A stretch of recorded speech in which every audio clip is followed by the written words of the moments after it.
Hello, everyone. If you like what I'm doing here, please consider subscribing, liking, and commenting. It would really help the channel out quite a bit. Thank you very much. The Fleischman Feast Hour, presenting a variety entertainment directed by Rudy Valley.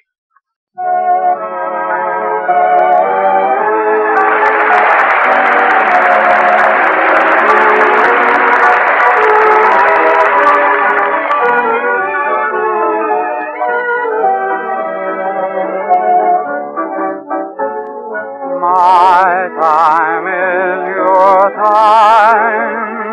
Your time is my time. Hi-ho, everybody. This is Rudy Valley again.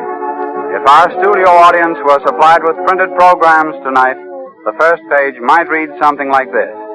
Rudy Valley presents a music hall variety review starring Eugenie Leontivich, William Eugene Howard, and Lido Roberti, with Ray Bolger, Barbara Blair, Moffat Johnson, Lois Bennett, Earl Spicer, and the Connecticut Yankees.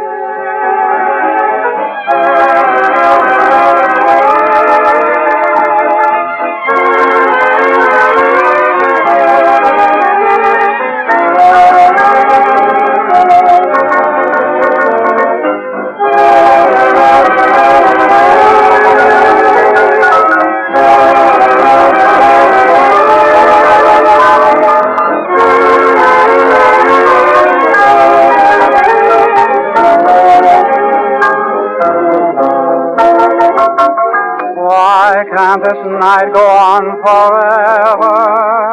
Why should the morning find you gone? Why can't I keep you here forever and not just till dawn? Why should the sun replace the moonlight? Why must the starlight fade from view? Why can't this night go on forever? Together we two.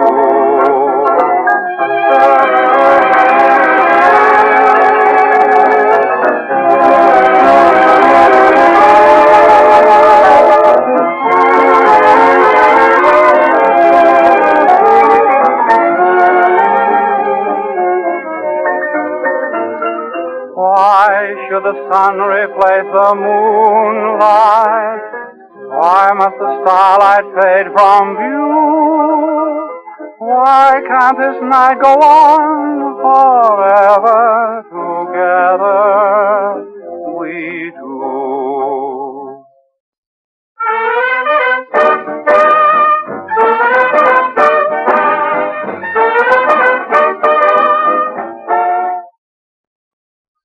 Roberti, blonde, beautiful, and just, over from Poland, Lita reached Broadway about 2 years ago. A vital personality and a highly original manner of putting over songs won for her almost immediate stardom. Perhaps you have seen Lita recently in Eddie Cantor's latest movie, The Kid from Spain. Just now, she is Jack Pearl's leading lady in the new Gershwin musical, Pardon My English. She sings for us tonight her hit number from that production. The title, I've Got a Cousin in Milwaukee, Miss Roberti.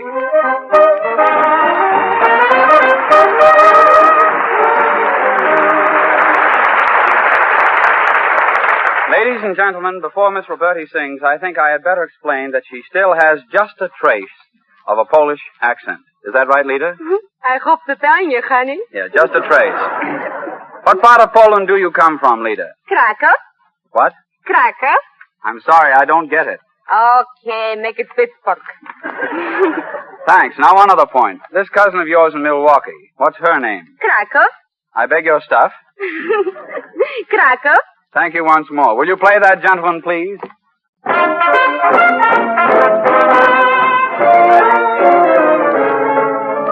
Once I visited my cousin in Milwaukee, USA. She got boyfriends by the dozen when she sang in Northern Way. She was a positive sensation. The songs that she sang would never miss. My cousin was my inspiration, and that's how I got like this. I got a cousin in Milwaukee. got a voice so smoky, and though she's stolen kind of gawky, oh, how she gets her men. Her singing is an operatic. It's got lots of static, but makes your heart get acrobatic. Oh, 9 times out of 10. When she sings hot, you can't be solemn. She turns her shivers up and down your spinal column. When she sings blue, the man shot wants some. That baby is hot down. So if you like the way I sing song, if you think that I'm a wow, you can thank the Porky cousin from Milwaukee, because she taught me how. I got a cousin in Milwaukee.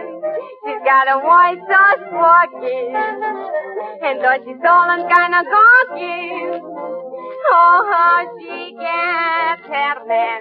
Her singing is an operatic.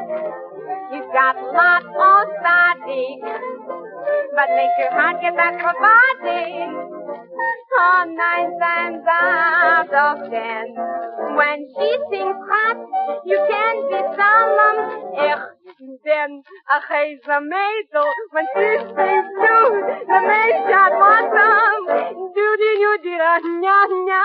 So if you like the way I sing songs, if you think that I'm a wow, you can thank the working guys and wrong and walking. Because she taught me how.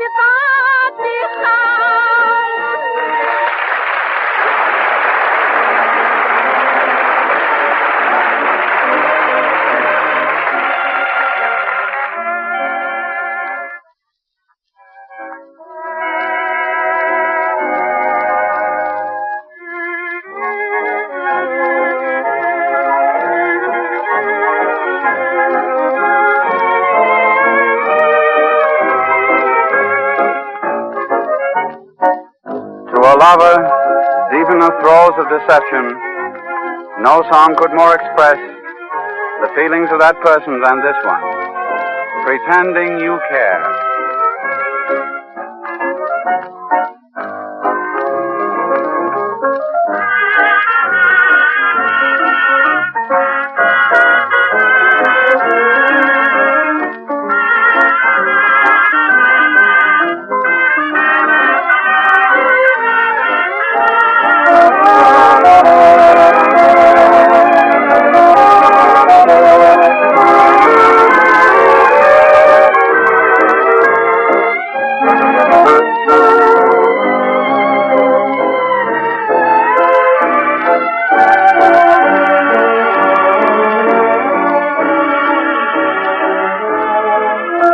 Something in your eyes makes me realize our romance is almost through. Love that I hold dear, I find insincere, though you make believe it's true.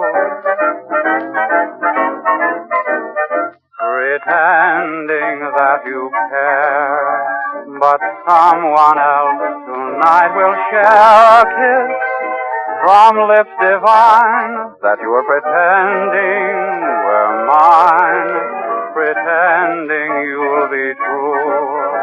I thought I could depend on you, whatever might befall, but you were pretending, that's all. Though your arms still hold me as close as they did before, though you've never told me, I know what's in store, for I know that you're pretending love lives on. When in your heart the thrill is gone, oh, why be so unfair and keep on pretending you care?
Attention, please. 20th Century Limited now ready on track 14. All aboard.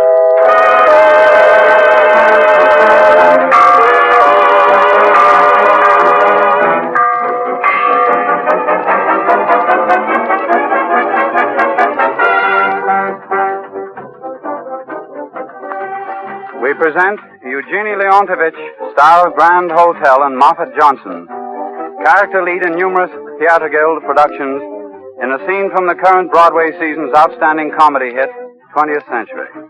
20th Century, now at the Broadhurst Theatre, was written by Ben Hecht and Charles MacArthur and is based on a script by Bruce Milholland. With a sharp wit characteristic of the authors, it tells the story of a complicated and hilarious journey from Chicago to New York on the 20th Century Limited. Principal cause of both complications and mirth is Oscar Jaffe, played by Mr. Johnston. Jaffe is a great theatrical producer, a self-centered charlatan with a touch of erratic genius. 3 of his shows in a row have failed, and he is flat broke. Returning from huge Hollywood success on the same train is Lily Garland, played by Leontivich. Lily is a passionately temperamental actress who rose to fame under Jaffe's management, quarreled with him and left him for movie gold. Only her signature on a new contract can save Jaffe from immediate financial ruin. By bribing a porter, he gains admission to her compartment on the train. Our curtain rises on his entrance.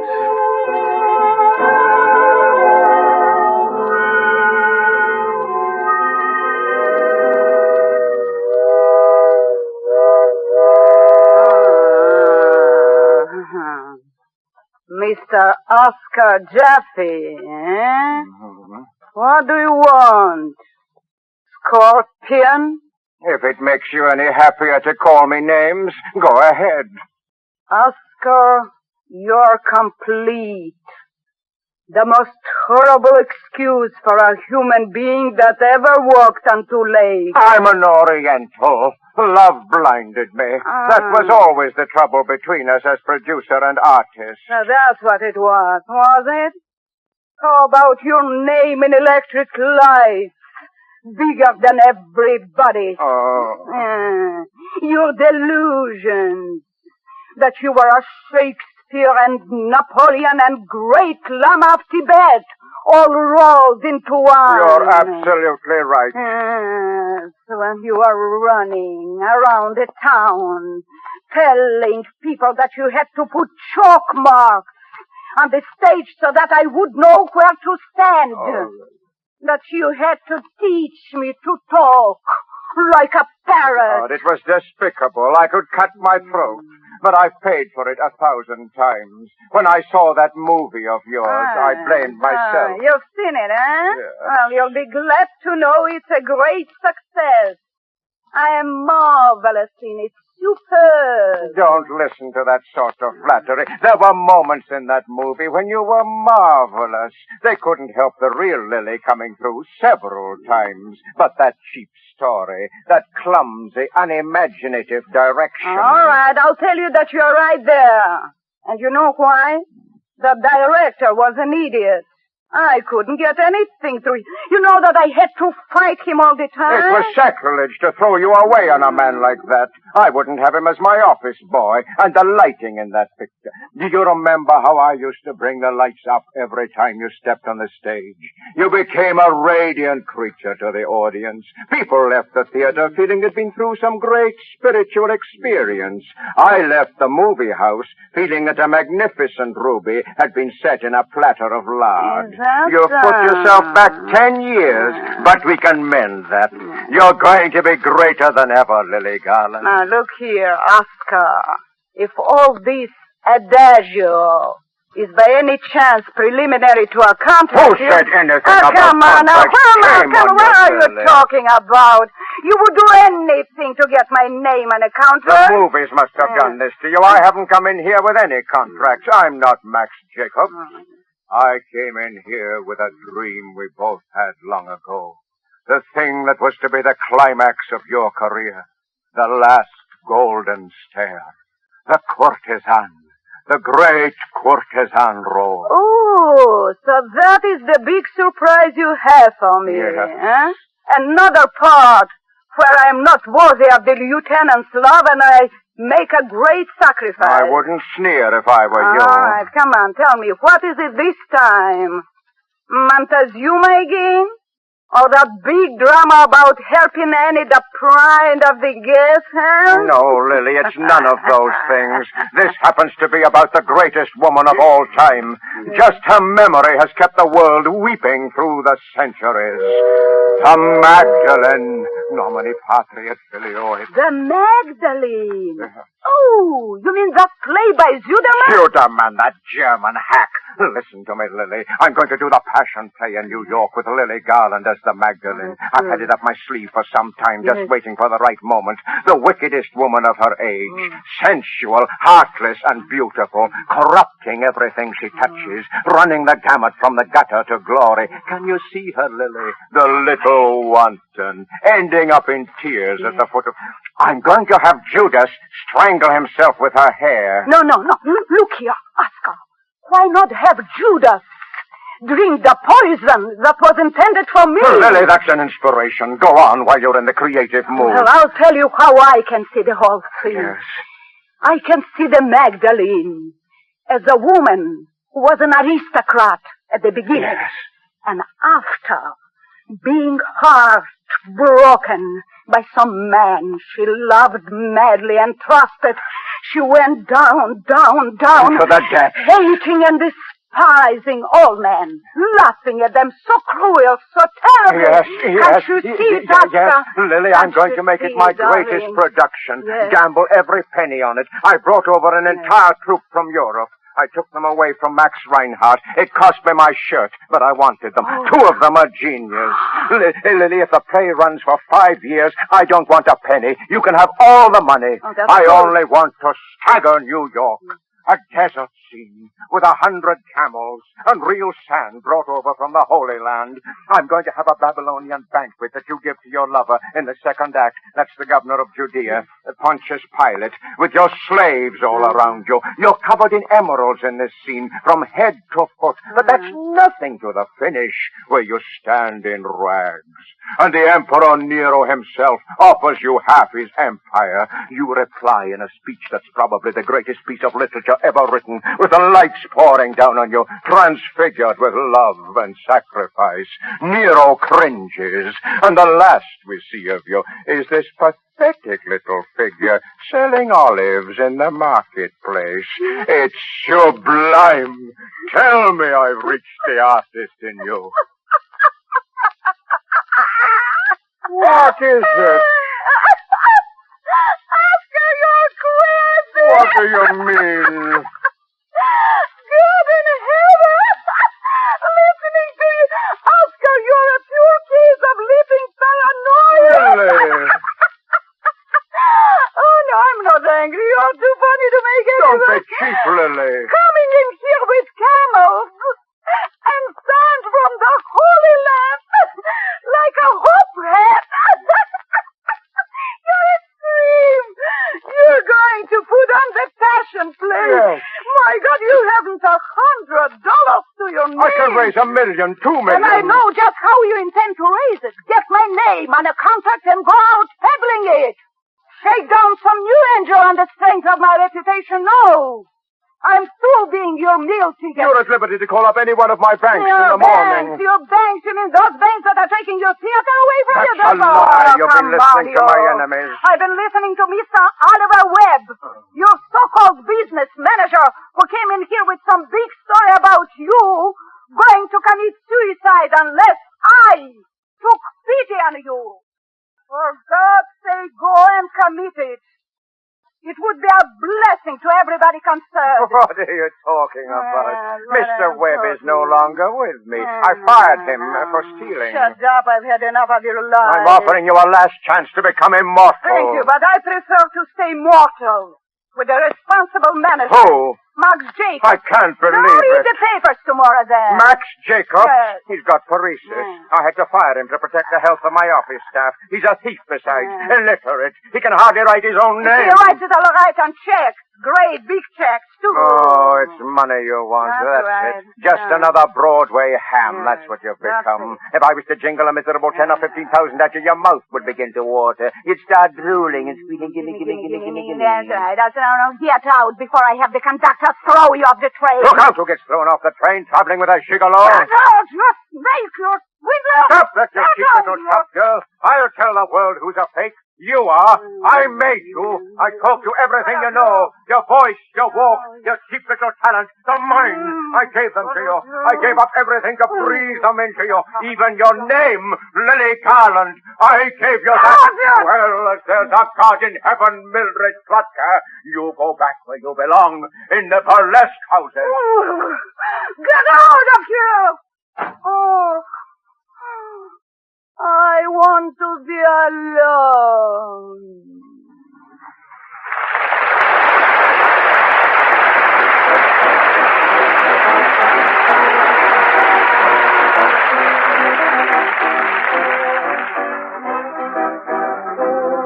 There's a girl in Havana who is quite a sensation, a new revelation. She lives in Havana.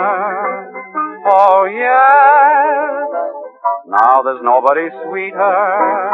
She's the talk of the town there, and everyone down there is dying to meet her. She's a sweet senorita. Oh, yes. Tony's wife, the boys in Havana love Tony's wife. Around the cabana of Tony's wife, they sing in a manner that's rare. Tony's wife, the fellas are fools about Tony's wife. They're fighting their tools about Tony's wife, but Tony's too lazy to care. When she plays on her guitar, how they come from near and far. Oh, my old me, she gives them a shaking up. You should see the homes that are breaking up. Gosh, oh gee, a man would surrender his life for Tony's wife.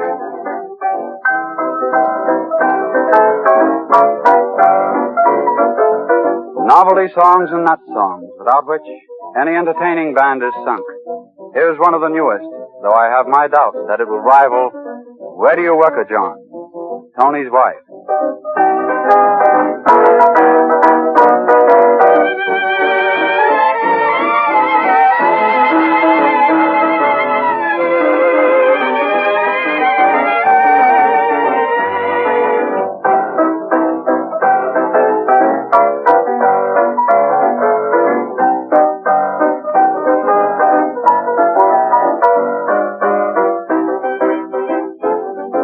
Tony's wife, the boys in Havana love Tony's wife. Around the cabana of Tony's wife, they sing in a manner that's rare. Tony's wife, the fellas are fools about Tony's wife. They're fighting their duels about Tony's wife, but Tony's too lazy to care. When she plays on her guitar, how they come from near and far. Oh, my old me, she gives them a shaking up. You should see the homes that are breaking up. Gosh, oh gee, a man would surrender his life for Tony's wife.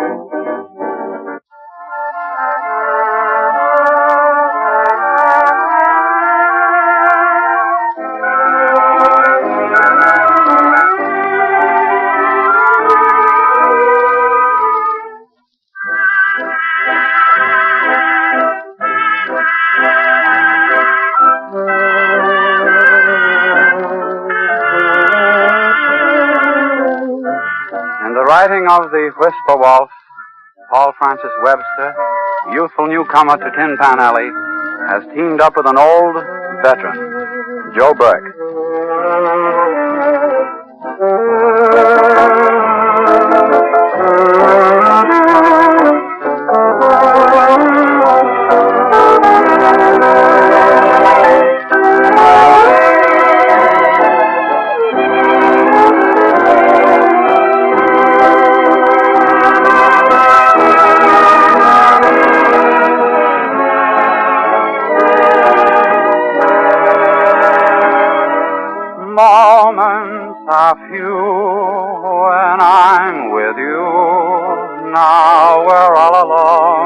my dear. Just for this dance, teach me romance. Tell me what I long to hear. Whisper, sweetheart, whisper, darling. Hear what my lips softly say. Do you miss me? Would you kiss me?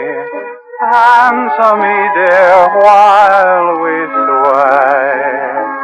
Your eyes with love light are gleaming. Don't wake me up if I'm dreaming. Won't you whisper, sweetheart, you'll love me while we dance the whisper waltz?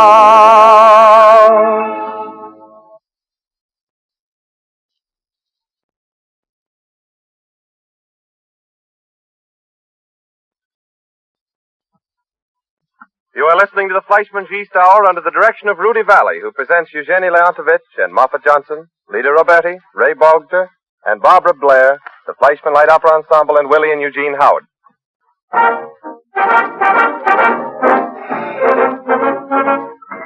Tonight's program has turned out to be a reunion of George White's scandals, class of 1931.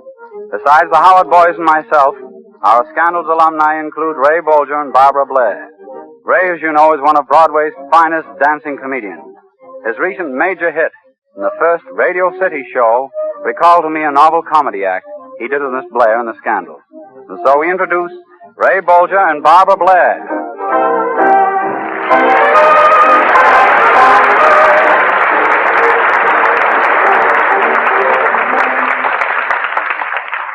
Rudy, it's certainly swell. It's certainly swell being with you again. We certainly had some fun together, didn't we? You bet we did. Right, plenty of it. Yes, yes, sir. I remember many a time in Detroit. Say, who is this, anyway? What do you want, and how'd you get in, and didn't you see the doorman? Yes, but he didn't see me. Who are you looking for? I was looking for Ray Bolger. Goodbye, Ray. Come back here, you coward. It's you, Ray Bolger. Say, what is this, an entrance to an alley? Well, what do you want, miss? I'm Ray Bolger, but you know, I'm very busy. I've been waiting for you for such a long time. Please don't send me away.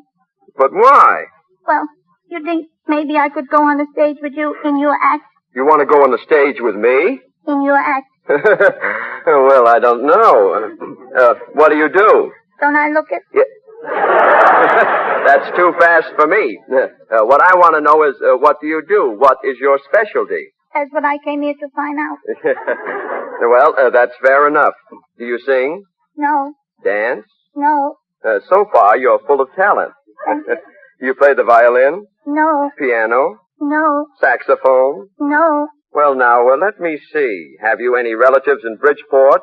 No. Well, what makes you think you can ride a bicycle? Oh, no. What I mean is, have you had any experience? Oh, yes. I was with the circus once. Mm-hmm. Did you ride a horse? No. Oh, it looks like we're going to go through that again. Were you an acrobat? No. You weren't a midget? No. But you were with the circus? Yes, I was with them. Well, then, what did you do? Nothing. I was just with them. Yeah. Oh, dear. That's right.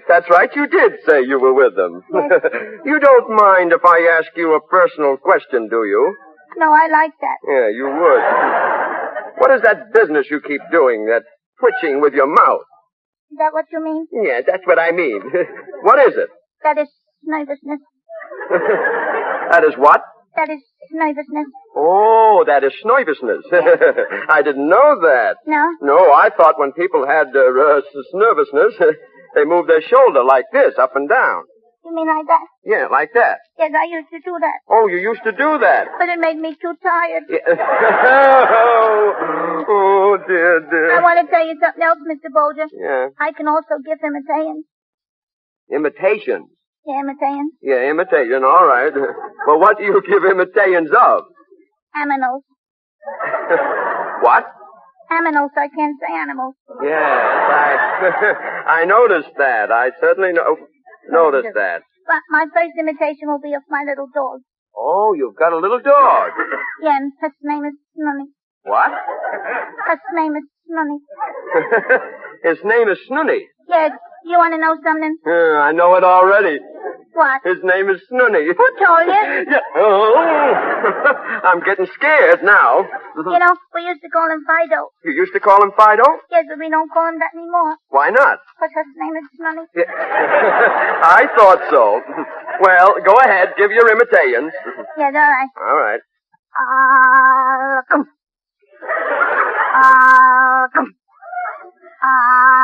Come. Is that all there is to it? Yes. Oh, I don't know whether to laugh or cry.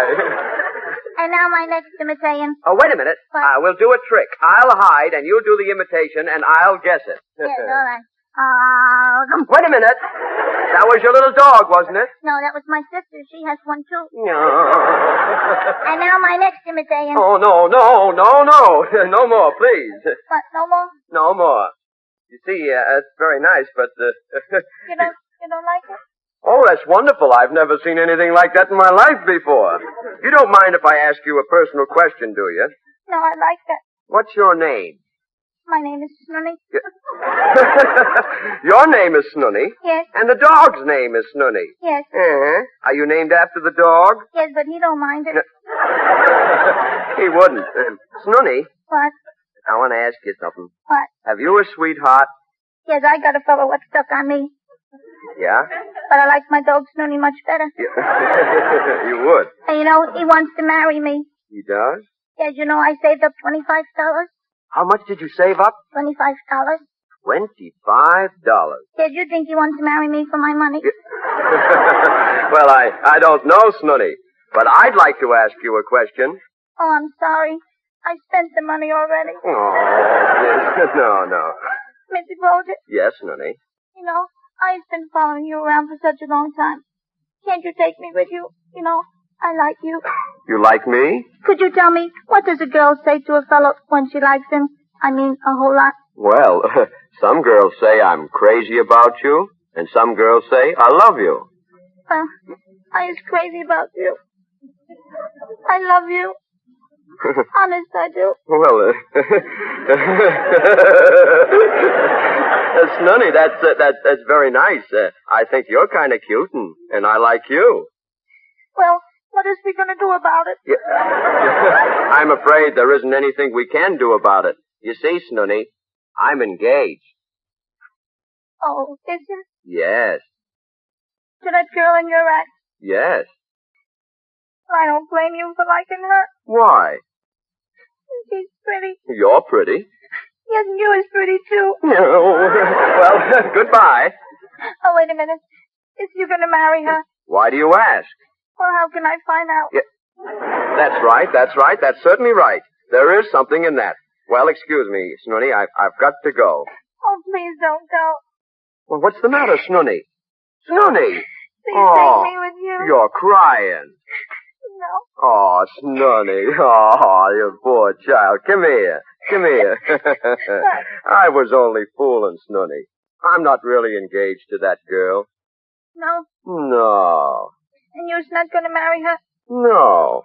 Well, you think maybe then there's going to be a chance there for me? Come here, Snunny. I want to tell you something. What? You'll be my missus, 'cause I adore you. You'll be my missus. You're mine.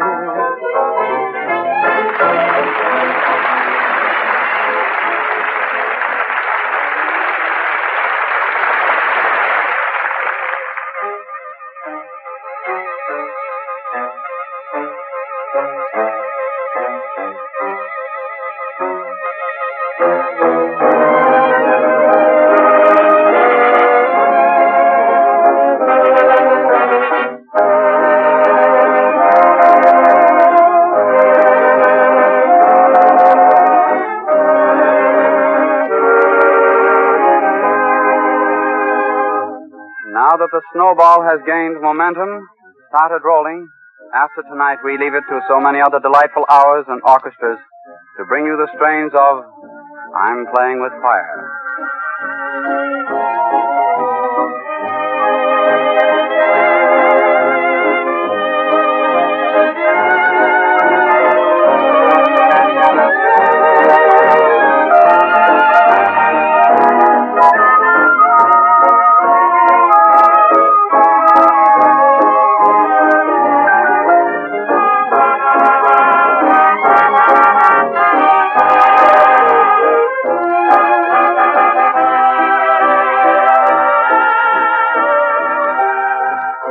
I've heard about you, each word about you that everyone has spoken.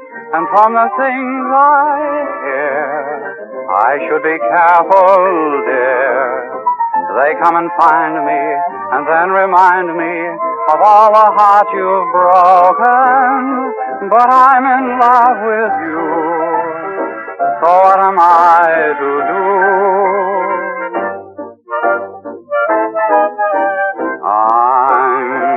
Playing with fire, I'm going to get burned. I know it, but what can I do?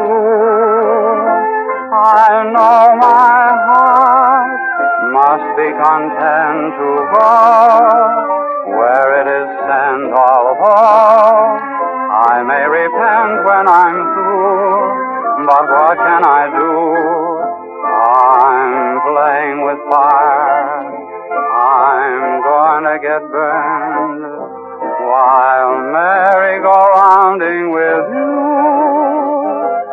But I go for my ride with my eyes open wide. I'm playing with fire.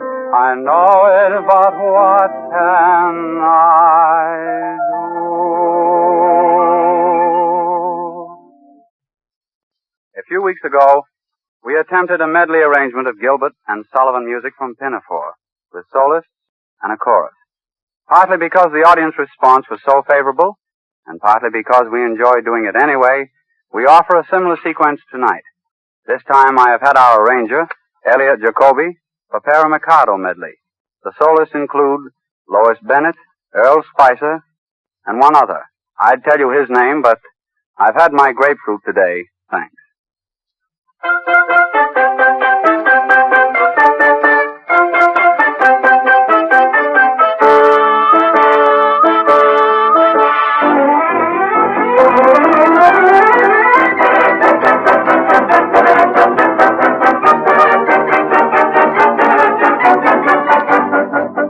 If you want to know who we are gentlemen of Japan. On many a business job, on many a scene and fun. We figure in lively pay, our attitude, fair and play. You're wrong if you think it ain't.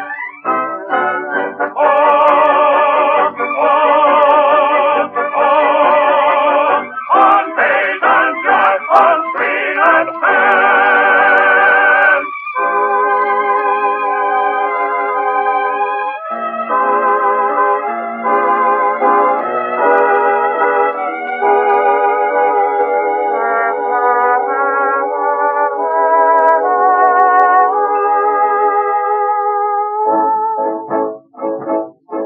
The flowers that bloom in the spring, follow, please promise of merry sunshine.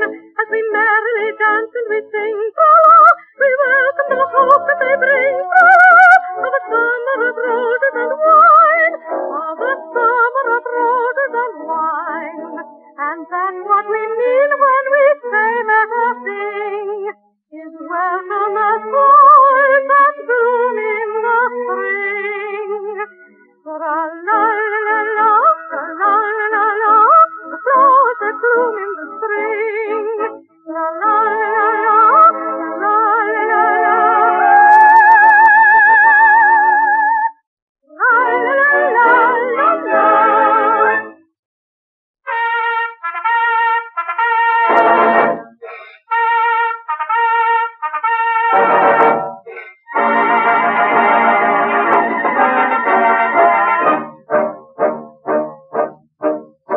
Oh, the Lord High Executioner, a personage of noble rank and title, a dignified and potent officer, whose functions are particularly vital. Defer to the Lord High Executioner. Defer to the noble Lord, to the noble Lord, to the Lord High Executioner.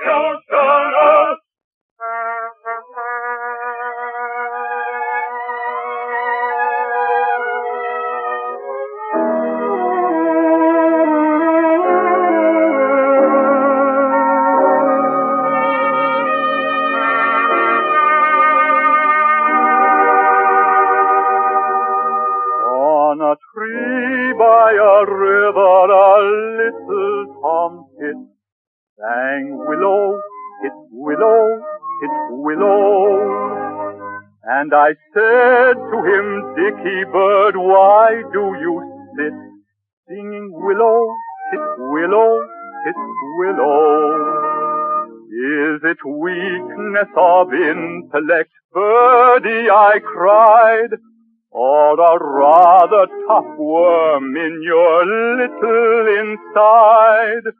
With a shake of his poor little head, he replied, Oh, willow, it's willow, it's willow.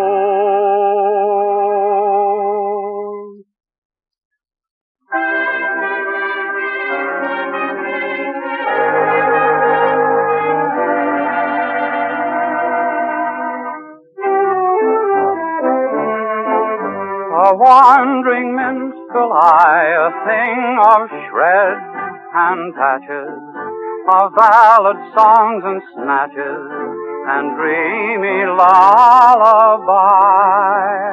My catalogue is long through every passion ranging, and to your humors changing, I tune my supple song.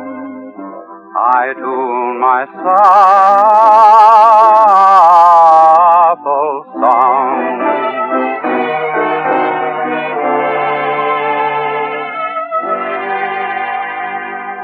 A wandering minstrel I, a thing of shreds and patches, of ballad songs and snatches, and dreamy lullaby. And dreamy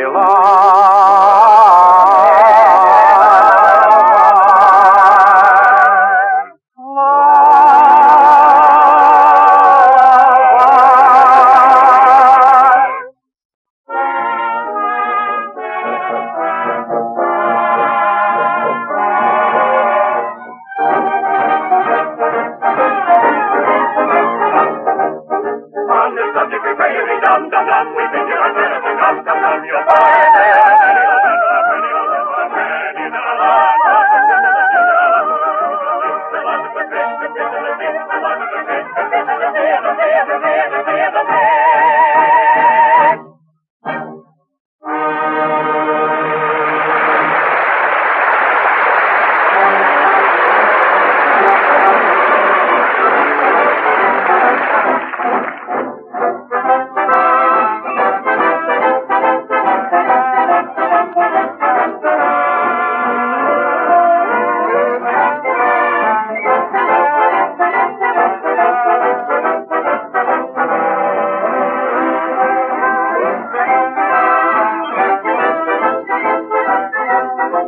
quite obviously an attempt to rival Valencia, though you are the ones to judge best how successful the attempt has been in the creation of this 6/8 time popular song, Bohemia.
tumbling and reeling, falling star, I know the feeling. Love was near one fleeting hour. Love was here, then gone, just like you. I had a high place, just like you. I fell from my place, and if it's true that lovers can wish on you, bring her back, falling star.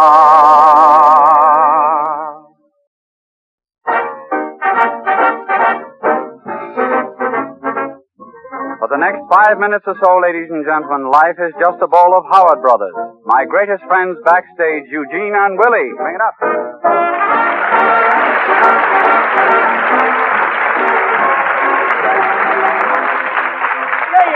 Yeah. Hey, Willie. What? I was looking for you this afternoon. Yeah. Where were you? I had to go to the hospital to see my uncle. Why? What's the matter with your uncle? His wife hit him with an oak leaf. What? He had to go to the hospital because his wife hit him with an oak leaf. It was a leaf from the dining room table. Yeah, Well, how are you getting along with your wife these days? Terrible. She leaves me every night to play bridge. I'm a forgotten man. You are, eh? Well, why don't you speak to her about it? I did. She was just like a lamb. Just like a lamb, eh? Yeah. What did she say? Bah! What? Well, how is your business getting along? My business is even. What do you mean, even? Even worse than last year. Well, what seems to be the trouble? Nothing but bills. Well, do you pay the bills? Sure. And I pay them in order of their months. Yes? First the January bills and the February bills. Oh, I see. Well, that's fine. Yeah. Very systematic. What month are you up to now? April 1920. Well, I guess everybody's in the same boat these days. Yeah. But I find living much cheaper. You don't say? Oh, yes. Now, for instance, this morning I went to a restaurant for breakfast. And for 20 cents, I had a whole grapefruit, wheat cake, 2 lamb chops, toast, and 2 cups of coffee. Mind you, all for 20 cents. What? No cereal? What? You certainly are a spendthrift, aren't you? Oh, I don't know. I don't see you throwing any money away. Is that so? You come around my window sometime with a monkey and a growl and an organ, and I'll throw you some pennies. Oh, is that so? And by the way, don't forget to wear a derby so I know which one is the monkey. Yeah. I suppose you think you're very smart. I should laugh to myself, I am. Excuse me for interrupting you, boys. We're fired.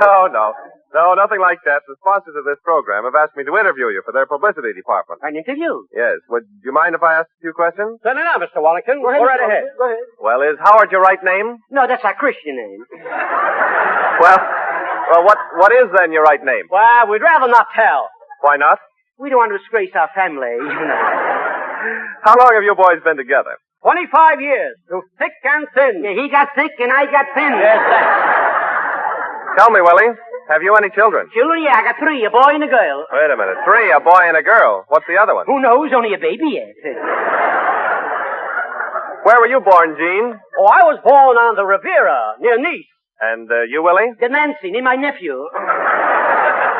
All kidding aside, boys. Listen, I want to know something here. This is an interview, you know. Where were you really born? This is for publicity, you know. Well, make it Russia for publicity. Make it Ireland for protection. Have you any brothers? Yes, we have one brother. Is he in the theatrical profession? No, he works in the open spaces. Oh, he works in the open spaces. What is he, a rancher in the north? No, a buttonhole maker in the vest. Now, another question.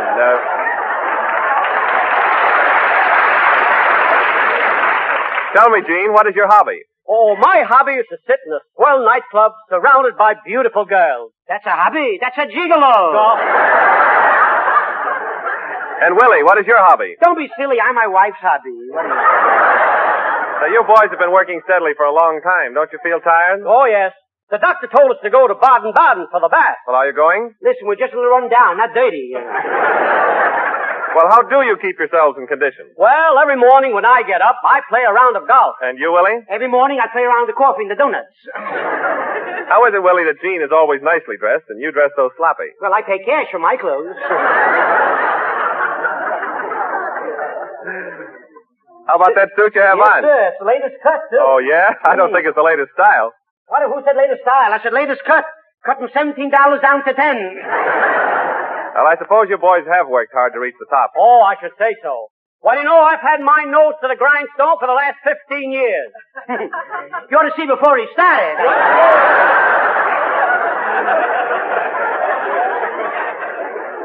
Well, what is the secret of your success in the show business? Secret? What is it, a secret? Oh, no. Mr. Wellington wants to know what we owe our success to. Oh! What do you mean, oh? We owe everybody.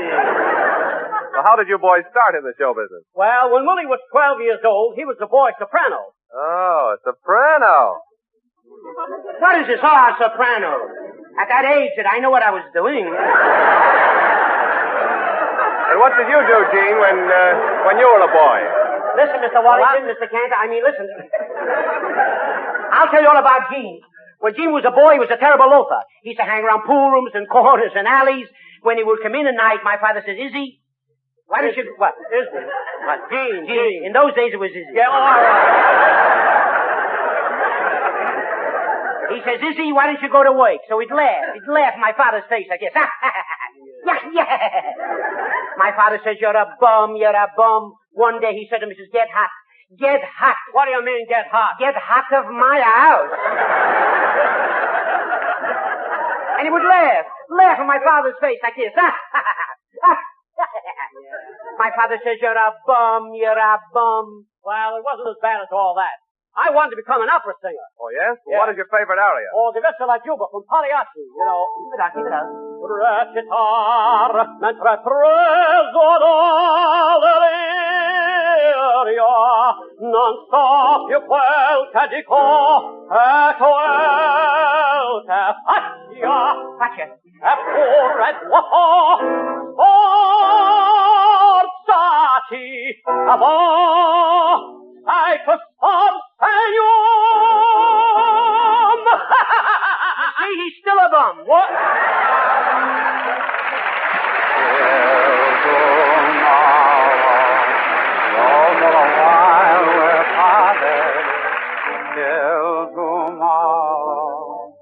We still can feel like